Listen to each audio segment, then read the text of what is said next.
Time यानी समय, ये कितनी इम्पोर्टेंट चीज़ है ये हम सब जानते हैं। टाइम मैनेजमेंट यानी समय का सही इस्तेमाल, इसके बारे में हम सब ना जाने कितनी सारी बातें करते हैं। कभी कभी आपको ऐसा नहीं लगता कि टाइम उड़ता चला जा रहा है, लेकिन अगर टाइम नहीं होता तो मानो सब कुछ ठहर सा जाता। दोस्तों, मैं हूं विशाल गुप्ता और स्वागत करता हूं आपका अजीब फैक्ट्स पर। आज हम बात करने वाले हैं टाइम के ऐसे बहुत सारे रहस्यमयी फैक्ट्स के बारे में जो शायद ही आपको पता हो। तो अब टाइम हो गया है इस वीडियो को शुरू करने का। चलिए मेरे साथ ये वीडियो शुरू करते हैं।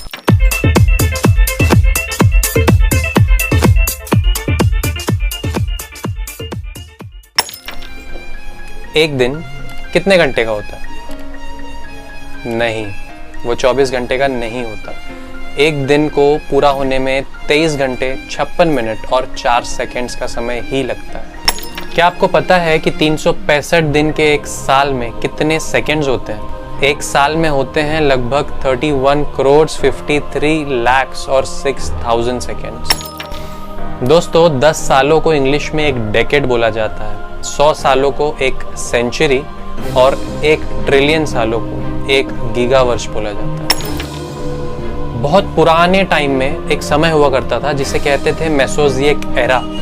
उस टाइम पर एक साल धरती पर 370 दिनों का होता था, लेकिन आजकल 365 दिन ही क्यों होते हैं एक साल में? इसका रीज़न ये है कि धरती पर टाइम जो है वो धीरे धीरे स्लो होता जा रहा है, और इसका सबसे बड़ा रीज़न है चांद, चंद्रमा यानी मून।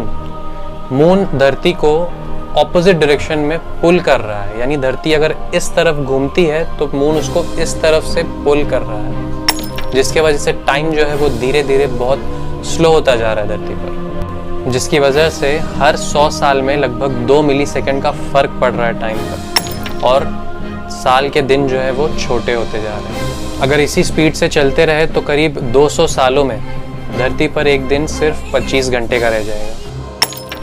जो कुछ भी हम देखते हैं वो हमेशा भूतकाल का हिस्सा होता है, यानी पास्ट का हिस्सा होता है। यानी कि अभी आप अगर कुछ ऑब्जेक्ट देखते हो तो वो आप अभी नहीं देख रहे हो, वो ऑब्जेक्ट अभी उस वक्त वहाँ पर नहीं है। थोड़ा कंफ्यूजिंग है ना? मैं समझाता हूँ। मैंने आपको लास्ट वीडियो में बताया था कि सूरज की रोशनी धरती पर आने के लिए 8 मिनट और 20 सेकेंड लगते हैं। उसी तरह समझ लीजिए आपका दोस्त 1 किलोमीटर दूर आपसे खड़ा है और एकदम सामने, यानी कि 1 किलोमीटर एकदम सामने आपसे खड़ा है। अगर वो 5:02 पर अपना हाथ ऐसे ऊपर उठाएगा तो आपको वो हाथ उठाते हुए दिखाई देगा 5:04 पर। क्योंकि वो 1 किलोमीटर दूर है तो 2 सेकंड का टाइम लगेगा वो लाइट को आपके आंखों तक आने के लिए। जितना डिस्टेंस ज़्यादा उतना टाइम ज़्यादा। सूरज धरती से 150 मिलियन किलोमीटर दूर है, इसलिए उसकी लाइट यहाँ तक आने में 8 मिनट 20 सेकंड लगते हैं। लेकिन क्योंकि आपका दोस्त सिर्फ 1 किलोमीटर दूर खड़ा है, इसलिए उसकी लाइट आने में आपको सिर्फ 2 सेकंड लगे। आपको भी शायद यही लगता होगा कि एक सबसे छोटा जो टाइम का पार्ट होता है उसे कहते हैं मिली सेकेंड, जो 1 सेकेंड का 100वां भाग होता है। लेकिन ऐसा नहीं है, क्योंकि टाइम का जो सबसे छोटा हिस्सा होता है उसे कहते हैं एक ब्लैंक। अगर एग्जाम्पल दिया जाए तो आपको एक बार पलक झपकाने में, यानी इतना करने में लगभग 2000 ट्रिलियन प्लैंक्स का टाइम लगेगा। दोस्तों, टाइम की एक स्पेशल पढ़ाई भी होती है जिसे कहते हैं होरोलॉजी। जब घड़ी का इन्वेंशन नहीं हुआ था तो आप बताइए लोग टाइम देखते कैसे थे? वो यूज़ करते थे सन डायल का, जिसे हिंदी में धूप घड़ी भी बोलते हैं। ये सन डायल सूरज की डायरेक्शन के हिसाब से समय बताता था, और सिर्फ दिन के टाइम ही आप उसका यूज़ कर सकते थे, क्योंकि रात में रोशनी सूरज की नहीं होती। और इस सन डायल का ही यूज़ करते हुए आगे बहुत सारी अच्छी अच्छी घड़ियाँ बनाई गई। जो घड़ी आज हम सब देखते हैं उसका इन्वेंशन किया था पीटर हेनलिन ने साल 1511 में। नेदरलैंड के क्रिश्चियन हाइजर्स ने पहली बार पेंडुलम का इन्वेंशन किया था, लेकिन उनसे भी पहले साल 1583 में गैलीलियो गैलीली ने पेंडुलम का मॉडल रेडी किया। दुनिया की सबसे सटीक घड़ी का नाम है स्ट्रॉन्टियम एटॉमिक क्लॉक। ये घड़ी कोलोराडो के national institute of standards and technology में रखी गई है। ये घड़ी सीजियम एटम्स के वाइब्रेशन से टाइम डिसाइड करती है। आज से लाखों सालों बाद भी ये घड़ी कभी भी 1 सेकेंड भी गलत टाइम नहीं बताएगी। ग्रेविटी यानी गुरुत्वाकर्षण ये टाइम को प्रभावित कर सकता है। आइंस्टाइन की world famous theory of relativity के हिसाब से ग्रेविटी टाइम को बदल सकती है, यानी वो टाइम को स्लो कर सकती है। यानी जो चीज़ ज़मीन से जितनी ज़्यादा ऊपर है उसके लिए टाइम उतना ज़्यादा स्लो बीत रहा होता है। इस हिसाब से हमारे फेस के लिए टाइम सबसे फास्ट और हमारे पैर के लिए टाइम सबसे ज़्यादा स्लो मूव करता है।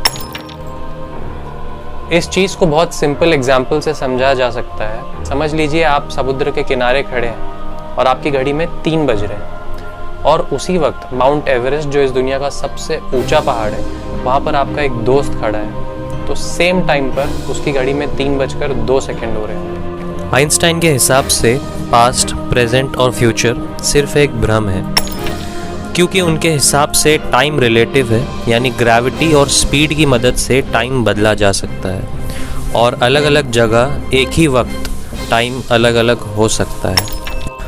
उसी थियोरी ऑफ रिलेटिविटी के हिसाब से चीज़ों की तरह टाइम की भी शुरुआत हुई थी बिग बैंग के साथ, यानी लगभग 13 बिलियन सालों पहले। टाइम और स्पेस जुड़ा हुआ है, अगर एक नहीं है तो दूसरा भी नहीं हो सकता। धरती जब सूरज के आजू बाजू चक्कर लगाती है उसके हिसाब से भी एक कैलेंडर होता है, उसे कहते हैं जूलियन कैलेंडर, जिसे बनाया था जूलियस सीजर ने। वही वो इंसान थे जिन्होंने लीप ईयर का कॉन्सेप्ट भी बनाया था।